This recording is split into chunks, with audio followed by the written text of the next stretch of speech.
Good afternoon.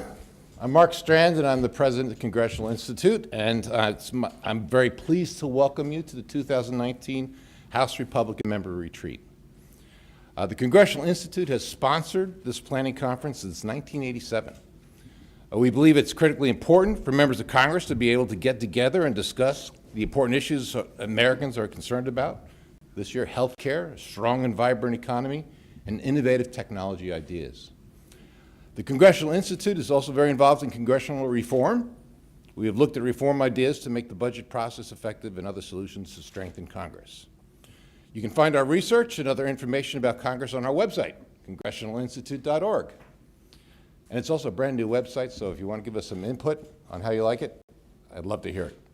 So please let us know how we can help you report on congressional operations and reform measures. And now it's my great and distinct honor to introduce the House Republican leader, Kevin McCarthy. Thank you, sir. Please hold your applause. Thank you again. This is our weekly press conference. I brought a couple guests with me today. Our Republican leader in the Oversight Committee, Jim Jordan, who also serves on Judiciary as well, and soon to be one of our newest members and additions to the Republican Conference, who just won in North Carolina, Dan Bishop, for all you congressmen-elect. Press doesn't applaud for you, Dan, so get used to it. I knew.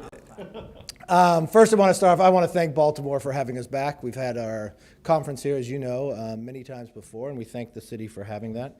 Today and the next couple days, we'll be discussing different policies, looking at from the 21st century, going all the way from continuing our economics, from the strength within rebuilding our military, but also our domestic issues. When it comes to privacy, when it comes to the environment, we'll be doing breakout sessions with a number of members getting together to work on the policies as we move forward. This week was a very interesting week when it came to Washington.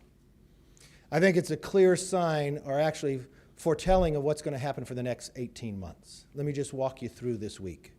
This week we watched two special elections in North Carolina, both of them won by a Republican. Some of you, I know, write something much different, but you ought to analyze this race. In 2018, this race was won by less than 900 votes, and there was questions about whether votes were harvested or not, so they had a new election. Democrats were able to hold the exact same candidate that they had before, was able to campaign for 17 months. From a financial point of view, that candidate had all the odds and advantages towards them.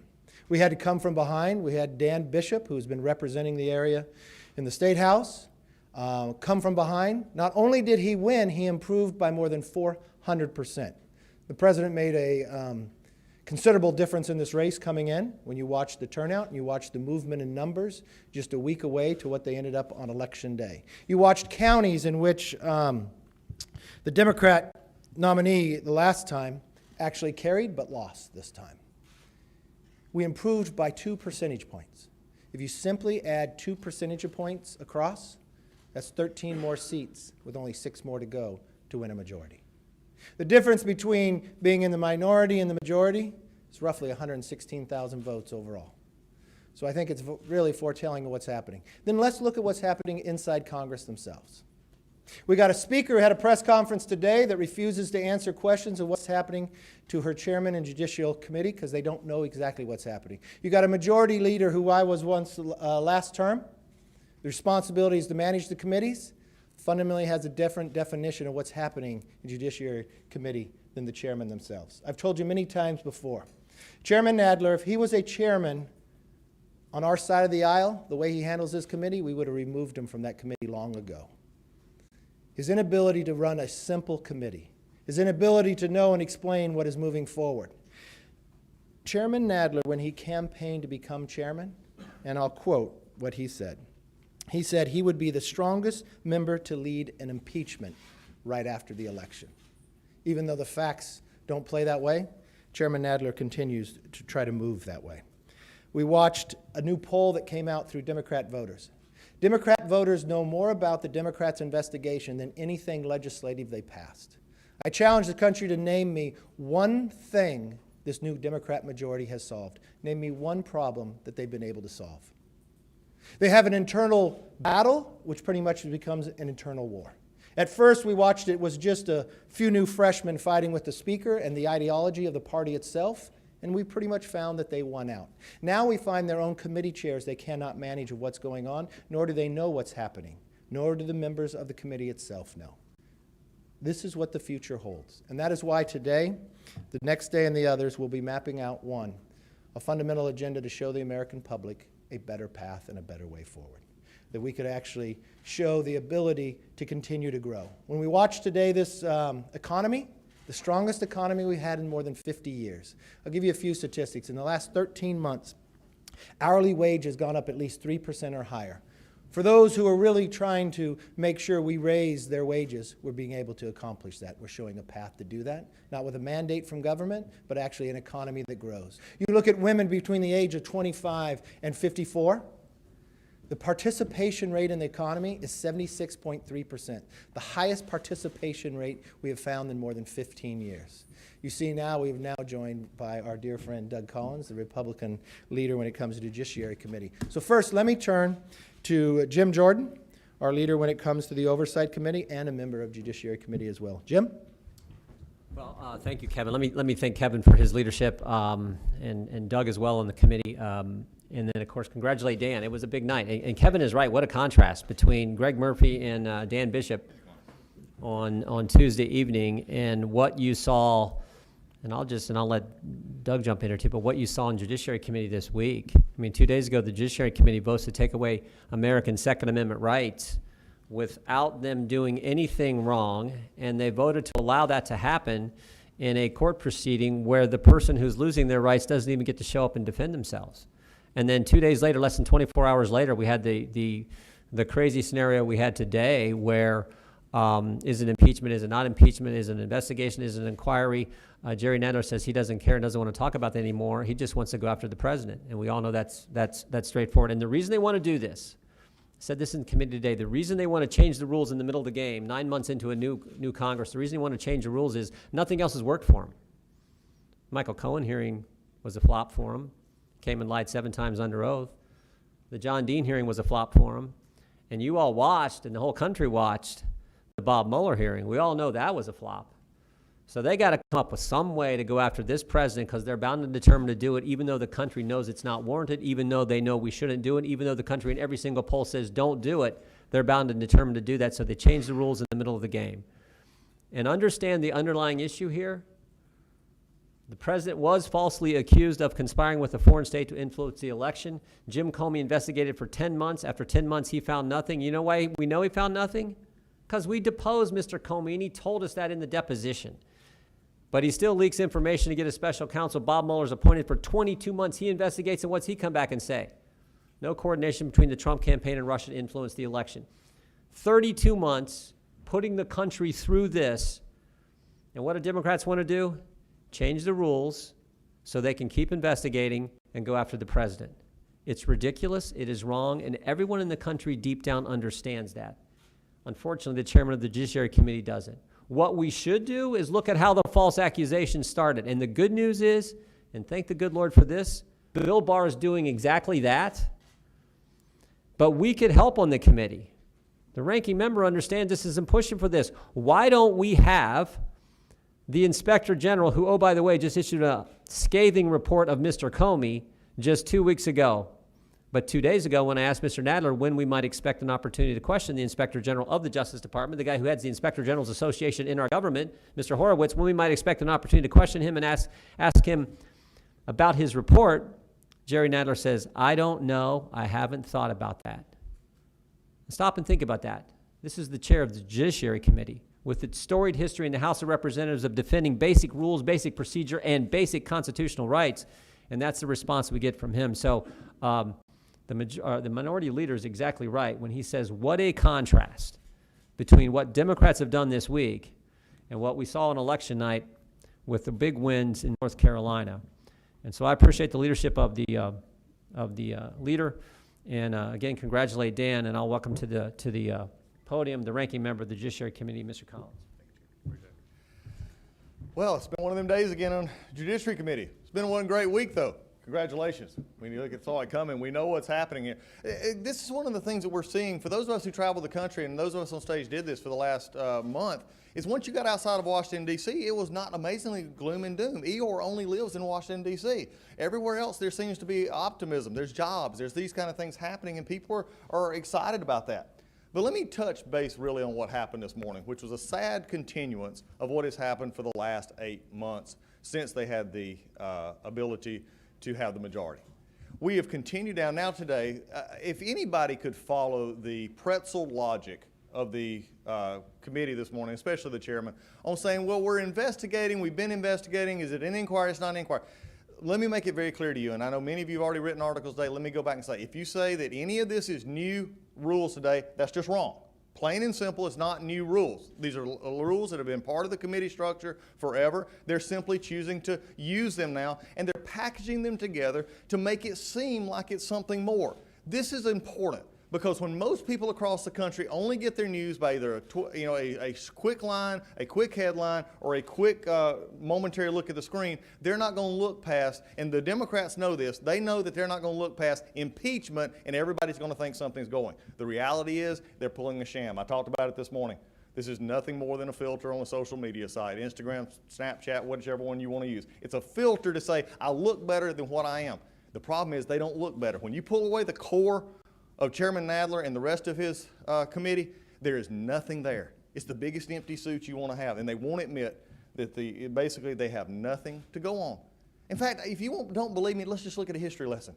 In June, Chairman Nadler and many of his cohorts said when the Robert Mueller report has definite impeachable offenses in it. Robert Mueller testifies in July. And then in August, my chairman sends out a letter to other committees saying, hey, you guys got anything to impeach on? Because we don't have anything anymore. So now when you have Jamie Raskin from Maryland actually coming up and saying, you know, Mueller was just a small part of what we're investigating. How many of you in with a straight face in the press corps, y'all do great work. How many of you believe that they really thought Mueller was a small part of what they do? It was not. So today as we go forward, here's where we're at. They're wanting to have this idea that they can have it both ways, that they want to pacify those on our committee and their base, because I feel sorry for Chairman Nadler in this respect. He took the mantle of what they didn't know that they couldn't do, and that was impeachment. He took the mantle and said, we're going to go after Donald Trump because we hate Donald Trump, and now we have the majority, and we've got all this stuff that's going to help us impeach him. And now, after 8 months, going on 9, he has nothing except smoke and mirrors, a dog and pony show. In fact, the dog and ponies left, and now we got nothing but a show, and that's what happened today. Thanks. Thank you, Doug. As I mentioned earlier, there were 2 special elections. The one everybody was watching was North Carolina 9. Those constituents had not been represented since we were seated. Dan Bishop got in the race a little later. The Democrats had the exact same opponent, financially had an advantage over us. At the end of the day of this Tuesday, improved by more than 2 percentage points. I want you to remind of one thing. We have fewer seats to gain to get to the majority than the Democrats had 2 years ago. There are 31 Democrats who sit in seats that President Trump carried, 13 of them by more than 6 points. If there's one thing I would be concerned about, if I was a Democrat, the management of the floor today. Tell me, how is a Democrat going to go back and ask for a re-election on what they achieved? All they achieved are investigations that have gone nowhere. They found out that there were lies. They watched a party move where Speaker Pelosi at one time was furthest to the left, and now she's considered a moderate in her own new Socialist Democratic Party. She has the title, but no longer the power of how to manage a floor. She has committee chairmen. She can't even understand what they're doing in committee, especially when it comes to Chairman Nadler. The majority leader doesn't even know what the committee is doing in his own press conference the week before, or a few days before. But one thing we do know, Democrats spent millions of dollars in the belief that they could win an election. When you watched who turned out in this election, it just weren't Republicans voting for Dan Bishop. There were a lot of Democrats who did not like what they saw inside Congress and gave a vote to Dan Bishop. That's how it was a 2% higher, a 400% increase in the turnout of the final election vote to the new member for Congressman-elect Dan Bishop of North Carolina. Thank you, Mr. Leader. Yeah, that's, I can get used to that. I'm not at all surprised. We have press in North Carolina as well. I'm delighted to be here. And, it's interesting to hear the content of your report because the contrast that I offered voters in North Carolina 9 is exactly the contrast that's being described by these members of Congress today. You had, on the one hand, a vision of America with a booming economy and more jobs and border security and lower taxes and continuation of American exceptionalism. And on the other hand, what I heard more than anything else from voters as I passed through the district, and we have a lot of Democrats in our district, and I heard it from a lot of Democrats, is that what the Socialist Democratic Party is articulating not only stuns them, it frightens them. Not only on the subject of this being consumed with the idea of destroying this president, but also, which we're hearing more detail about today, but also their policy proposals, which are outlandish. And the people of the 9th District, so, and Mr. Leader, I think the point that makes clearest the situation we were in electorally, in addition to the fact that my opponent was running for 27, 28 months and was the beneficiary of $16-17 million of expenditures from the farthest left sources in America, outside the district, outside the state.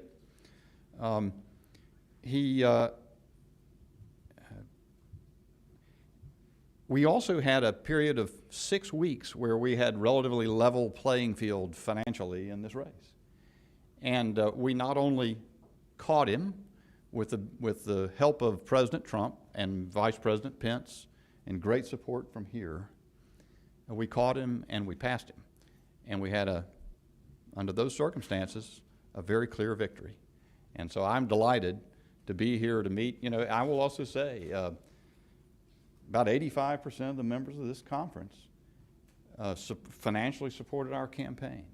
The help from here and the alignment, the various parts of the conservative movement that worked together or worked in the same direction in this campaign was a marvelous thing to behold, and the result was one that I think ought to resound across the country. Thanks very much. All right, let's open up for some questions. Yes, sir.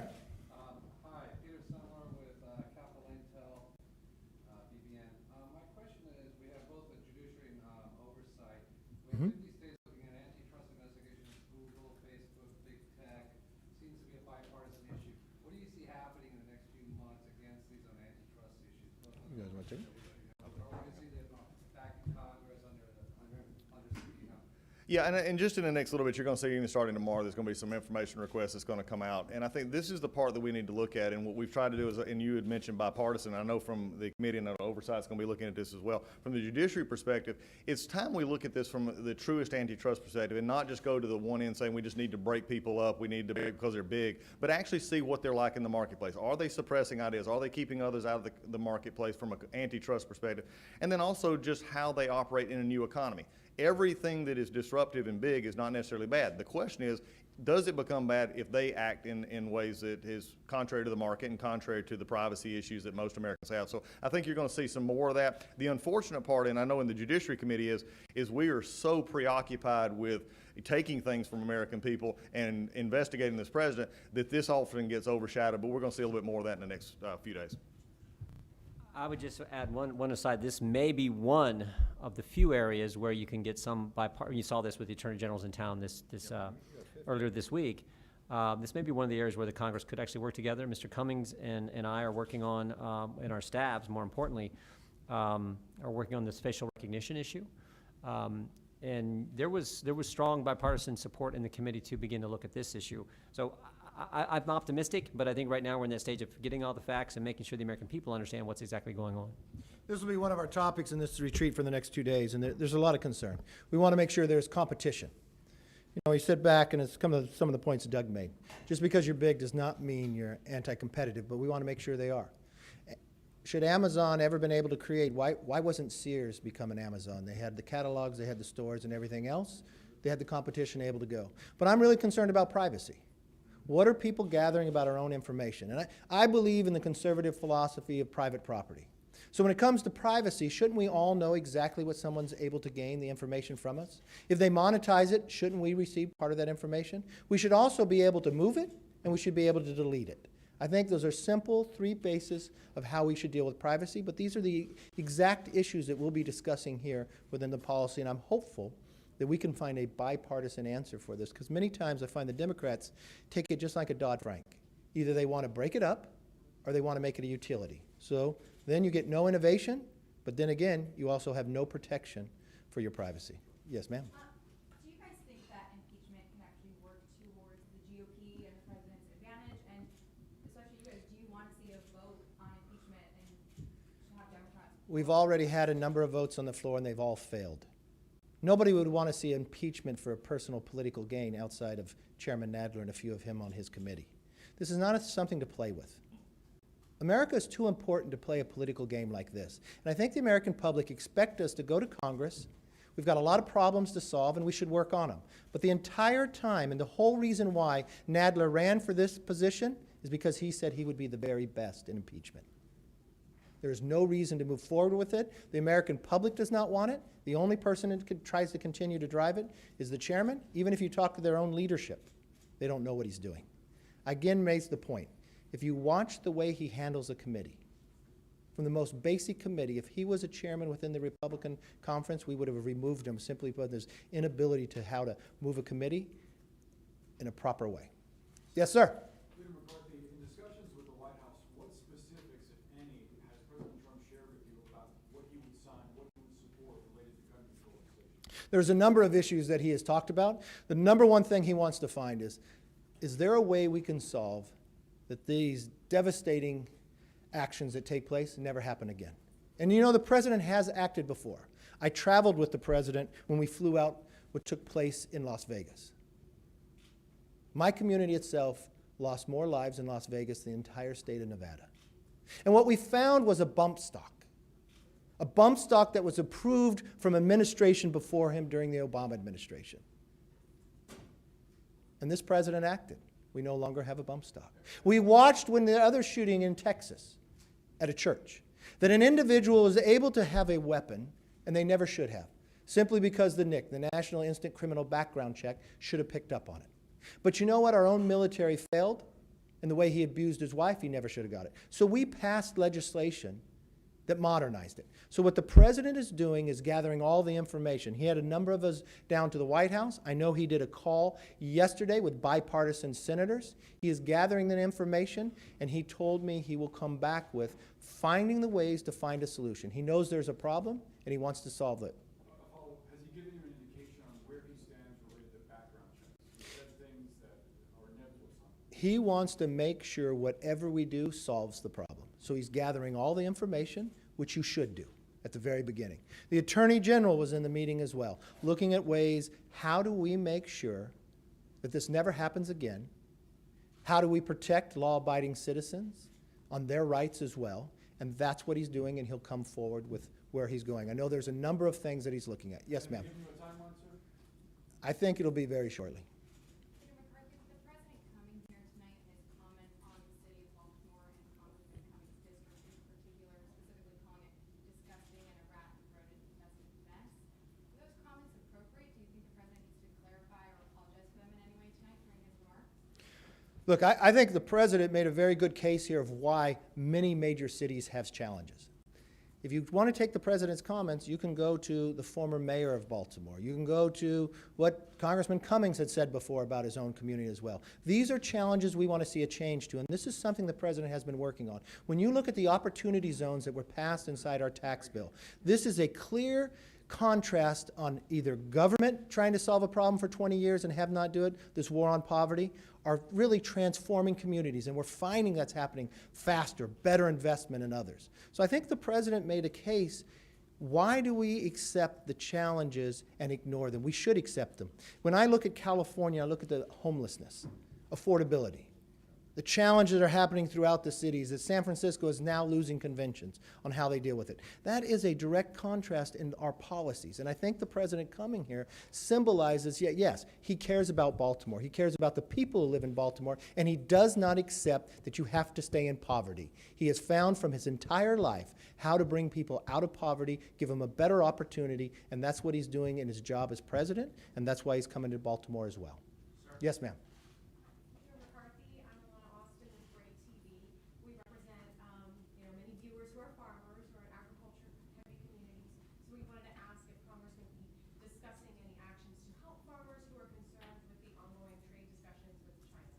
I thank you for your question. I just happen to come from the #1 ag community county in the entire nation. So agriculture is important to us. We want to make sure that we have markets that we can sell in. Most importantly, we want to make sure that we have water that we can produce it. And also, we want to make sure that we have a regulatory society that we can actually grow and feed not just America, but the world, because we know that it's a safer product of going forward. When you sit and talk to the agriculture community, they know what China has done in the past. They're supportive of this president to get a good agreement, one that is fair, that keeps us for the next generation to be able to farm as well. I've watched that, I know this discussion is getting closer. I've watched that we were at a point that we could come to an agreement.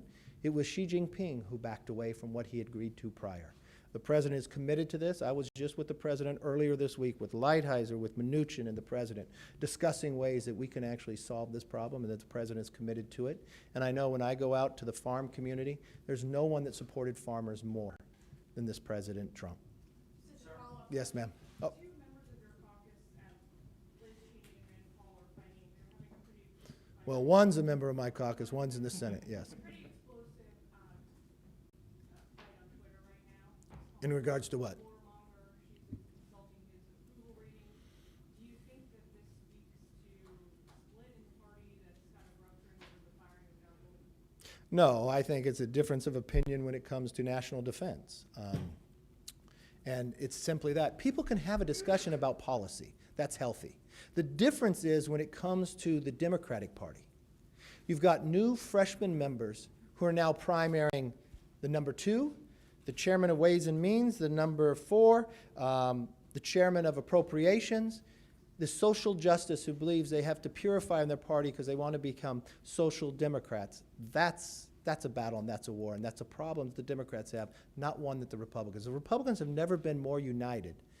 Don't take my word, take for the members on the stage. Actually, look at the polling itself with this president.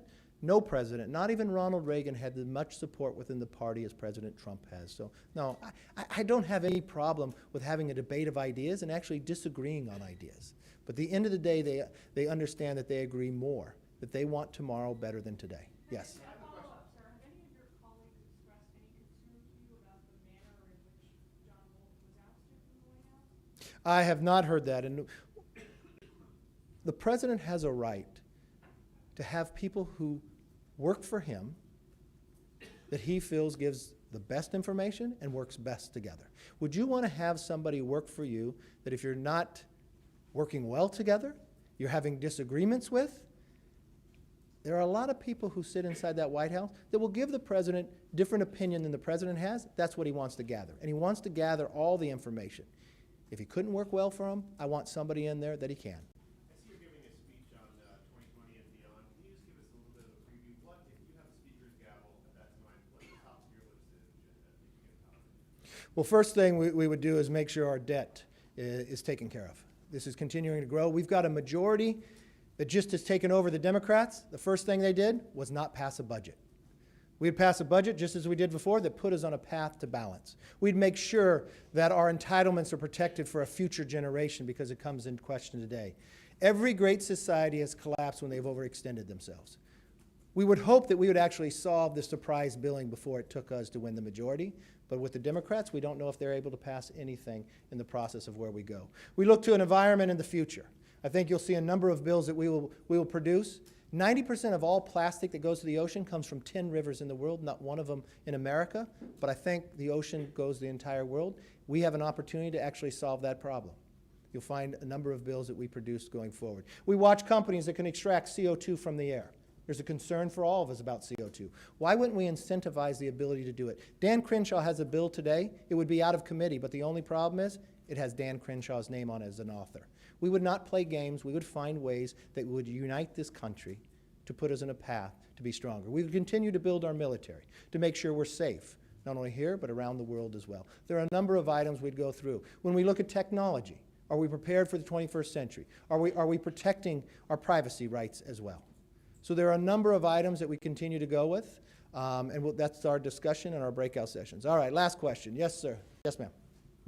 Yeah, you can do it. He was too slow. I'd like to ask you about the administration's plan to reform the House finance system. And some free market critics say that Fannie and Freddie can't be reformed, and it might be better to get rid of them altogether. I think the White House and the administration, along with Patrick McHenry and Financial Services, is something that we've been studying for quite some time. We watched at a time where America had to bail them out. We want to make sure they're secure, but also we want to make sure that those who need to have capital for a home have the lowest rate possible and be able to prosper and be able to build homes as they wish. This is an area that we want to look. We want to protect the taxpayers at the same time. We want the individuals to have the lowest rate to be able to go. So I think it's not something that you can ignore, but it's not something that you would say that you just can't deal with at all. There are a lot of ideas out there, and that's another issue that we'll be discussing at the retreat as well. I look forward to talking to you throughout the retreat, and I think you'll be at some of our speeches. We'll have the president speaking tonight. Some people might want to watch, I guess, the Democrat convention or debate. Not quite sure what they'll promise tonight. I know they're Away most everything so far. yeah. No, they're very supportive of making sure those who are here illegally to have health care outside of Americans themselves, but I think there's a lot of problems that we can solve and work closely together. And I'm excited to have the president here, especially after coming off adding 2 new Republicans that will be sworn in next week. Building on an economy, the strongest it's been in 50 years. And the unique part about this economy, it's not an economy that built for one person. It doesn't matter your gender, your color of age, the color of your skin, or your age. It is helping all. And we want to continue to build on that and make America stronger. So if there's one thing that we should do inside Congress, we should pass the USMCA. Yeah. If we passed USMCA, at a very minimum, there would be 180,000 more Americans working. GDP would go up by more than a point. But you know what would be even more important? Is that we would be stronger going into negotiations with China. If you watched last month, our new #1 trader is Mexico. #2 is Canada, surpassing China. This is something that's making America stronger. But I believe it's only one person holding the power of whether that comes up. It's the Speaker of the House. They are more concerned about tearing this president down instead of building America up. I hope that's debated tonight inside the Democrats as well. Thank you. Thank you.